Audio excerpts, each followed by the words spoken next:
안녕하십니까 선배 후배님들, 안전하는 아빠 안전아빠입니다. 오늘 영상은 건설업에서의 특수형태 근로 종사자의 안전관리 실무와 시험에 나오는 내용들 위주로 영상을 제작해 보도록 하겠습니다. 특수형태 근로 종사자, 이제 건설업에서는 이제 안전교육의 대상인데요.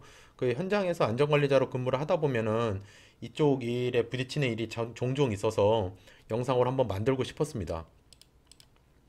특수형태 근로종사자 관련돼서는 산업안전보건법 5조의 사업주의 의무로 해서 나와 있습니다. 사업주는 각 호의 사항을 이행함으로 근로자의 안전 및 건강을 유지 증진시키고 국가의 산업재해 예방 정책을 따라야 한다. 개정이 2020년에 됐었어요. 그래서 이제 요 관련된 내용이 2021년도나 2020년 하반기 때에 이제 건설안전기사나 산업안전기사, 그리고 뭐 산업안전지도사 쪽에서도 종종 나오곤 했었죠. 그래서 보면은 이 법과 산업안전보건법이죠. 명령을 정하는 산업재해 예방을 위한 기준, 근로자의 신체적 피로와 정신적 스트레스 등을 줄일 수 있는 쾌적한 작업 환경의 조성 및 근로조건 개선, 사업장의 안전 및 보건에 관한 정보를 근로자에게 제공이 사업자의 의무죠. 그리고 다음에 해당하는 자는 발주, 설계, 제조, 수입 또는 건설을 할 때 산업안전보건법에 따른 기준을 지켜야 하고, 이거를 할 때 건설에 사용되는 물건으로 인하여 산업재해를 방지하기 위한 필요한 조치를 하여야 한다. 거기서 보면 기계, 기구, 설비, 설계, 제조, 수입하는 자, 원재료를 제조, 수입하는 자, 건설물을 발주, 설계, 건설하는 자는 산업재해 방지를 하기 위한 필요한 조치를 하여야 된다는 거죠. 산업안전보건법 77조에는 특수형태 근로종사자에 대한 안전조치 및 보건조치로 조로서 이제 그 법이 규정이 되어 있습니다. 계약의 형식에 관계없이 2020년에 개정이 됐죠. 그전에는 이런 문구가 안 들어가 있었습니다. 계약의 형식에 이런 문구가. 그러니까 계약의 형식에 관계가 없다는 거죠. 어떤 형태로든 간에 근로자와 유사하게 노무를 제공할, 그러니까 노무를 제공받았느냐 안 받았느냐가 핵심이라는 거죠. 근로자와 유사하게 노무를 제공하여 업무상의 재해로 보호할 필요가 있음에도 근로기준법에 적용되지 아니하는 사람은 각호의 요건이 충족되는 사람으로서 특수형태, 지금 이 밑에 사람이 특수형태 근로 종사자라는 거죠. 그 사람들한테는 산업재해 예방을 위한 필요한 안전조치 및 보건조치를 하여야 한다라는 거죠. 그러면은 그 사람은 대통령 영화로 정하는 직종에 종사를 해야 되고, 하나의 사업에 노무를 상시적으로 제공하고 보수를 받아 생활해. 노무를 제공하고 보수를 받아서 생활해야 되고, 대통령 영어로 정해져 있는 직종, 그리고 노무를 제공할 때 다른 사람을 사용하지 않고 자기가 한다라는 거죠. 그럼 이런 분들이 되게 많아요, 사실 우리 주변에서. 지금 배달하시는 분들 있지 않습니까? 그 딱 맞지 않습니까? 노무를 상시적으로 제공하고 있죠. 거기서 보수를 받고 있고, 그리고 노무를 제공할 때 본인이 직접 뛰죠. 그게 이제 해당이 되는 거고, 이게 레미콘 기사님들도 그게 기사가 아니라 다 그 레미콘 사장입니다, 사장. 레미콘 그 덤프트럭이나 이런 트럭 사장님들. 다 이게 해당이 된다라는 거죠.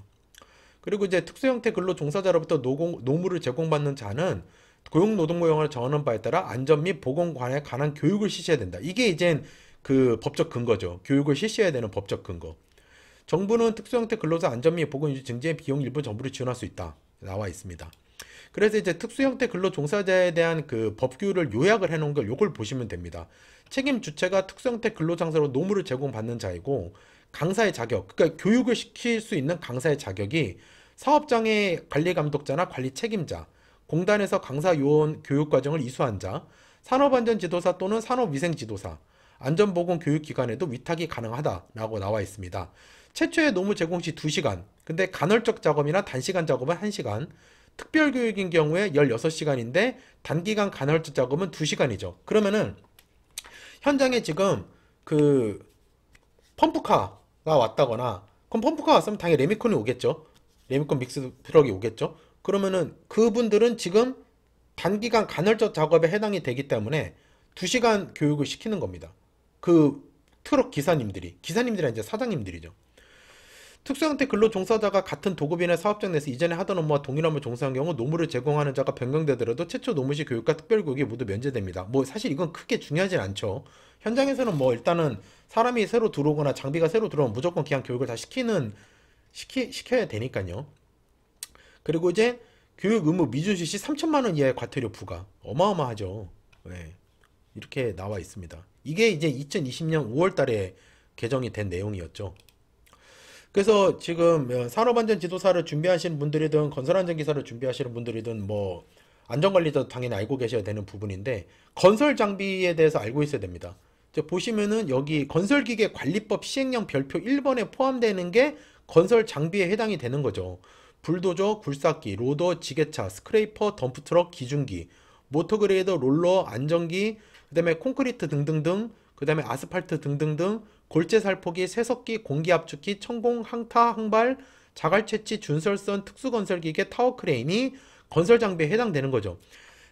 만약에 지금 이 영상을 보시는 분이 시험을 준비하시는 분이라고 하시면은 여기서 최소한 한 8가지는 아셔야 됩니다.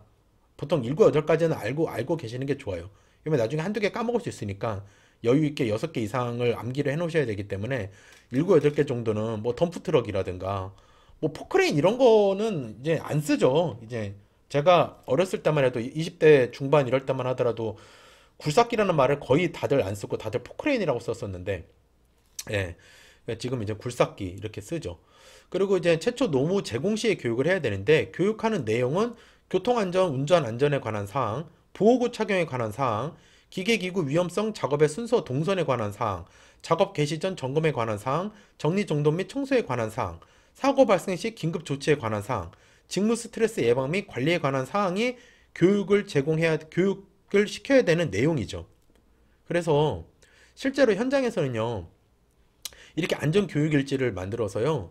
이제 특수형태 근로종사자용으로 안전일지를 따로 만들어도 되지만 저는 그냥 이거를 그냥 특별교육일지로 한꺼번에 포함시켜서 하긴 했는데 그래서 뭐 이렇게 장비가 들어왔을 때 이분들한테 이제 직접 들어오기 전날 교육 자료를 미리 저도 숙지를 하고 교육을 시킬 내용을 이제 출력을 해가지고 저희가 뭐 이제 교육장이 있거나 이렇게 큰 회사가 아니기 때문에 해서 현장에 가서 직접 이제 이 장비도 살펴보고 장비를 또 봐야죠. 방호 장치가 있는지 없는지 뭐 잘 돌아가는지 문제는 없는지 번호판은 제대로 돼 있는지 그리고 그 전날 받았던 뭐 보험 필증이라든가 그 안전 인증 서류랑 이 기계랑 이제 맞는지 이제 그건 사실 안전관리자가 가장 현장에서 해줘야 되는 업무고요. 저는 뭐 1인 안전관리자로 이제 근무하고 있으니까 제가 직접 다 하죠. 그래서 그런 것들을 살필 겸 그리고 현장 상황에 대해서 또 설명을 하는 거죠. 그날 당일의 현장 상황에 대해서 뭐 여기가 지금 뭐 경사가 져 있다라든가 여기는 지반이 좀 약한 곳이라든가 이게 지금 층고가 몇 미터 정도 되는데 어떻게 지금 붐대를 높여야 된다라든가 아니면 현재 여기 주변의 교통 상황이 어떻고 최근에 민원이 어떤 게 좀 나왔었다라든가 이런 내용들이 실제로 이 운전원 그러니까 사장님들이요 다 사실 이분들이랑 대화를 해줘야 되는 부분이라는 거죠. 작업을 하시면서 그런 부분들을 주의를 하시라. 그러니까 그런 내용이 사실 저는 지금 우리 법안에 있는 내용보다 더 사실 안전을 위해서 중요한 내용이지 않느냐. 그렇게 저는 이제 해석이 되고요. 이제 산업안전보건공단에 가시면은 그 통합자료실에 가면은 정말 방대한 자료가 많이 나와 있습니다. 그래서 거기서 자료를 다운받아 가지고 이제 교육 내용에 맞는 것들을 이제 프린트해서 이제 직접 가서 설명드리고 요런 내용 요런 내용이 있다. 그리고 요런 법안이 아까 이제 제가 읽었던 법규 있지 않습니까? 그런 법규도 이제 설명을 드리고 이거 지금 교육 대상이시다. 저희 현장 말고도 다른 현장 가셔서도 어차피 교육을 받으셔야 되는 내용이다. 이제 그런 위주로 이제 말씀을 드리곤 하지요. 그래서 실제로 건설 장비가 현장에서는 사람이 지금 건물을 짓지가 않죠. 사람이 건물을 짓는 게 아닙니다.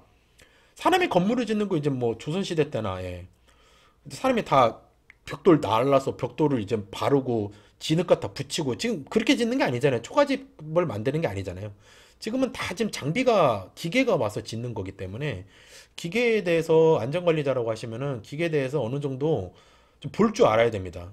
특히 정말 자주 들어오는 뭐 스카이 고소 작업대, 그리고 뭐 콘크리트 펌프카, 예, 덤프트럭, 그리고 이동식 크레인, 뭐 이런 것들은 너무 자주 어떤 공사든 간에 뭐 건축 공사하면 무조건 쓰는 것들, 예, 굴삭기는 말할 것도 없고요. 그래서 그런 것들은 이제 조금 기본적으로 그 장비에 대해서는 알아야 되지 않느냐. 전공이 건설 안전이었죠. 건설 안전인데 이제 어떻게 기계 안전이 돼버리는 거죠. 이게 보면은 기계에 대한 내용들이니까.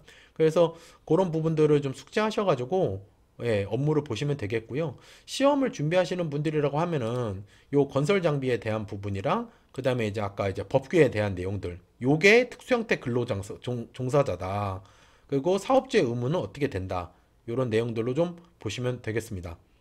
짧고 굵게 특수형태 근로 종사자의 그 안전관리자 실무랑 공부할 때 나오실 만한 내용 위주로 말씀을 좀 드려봤습니다. 오늘 영상도 시청해 주셔서 감사합니다. 열심히 하겠습니다.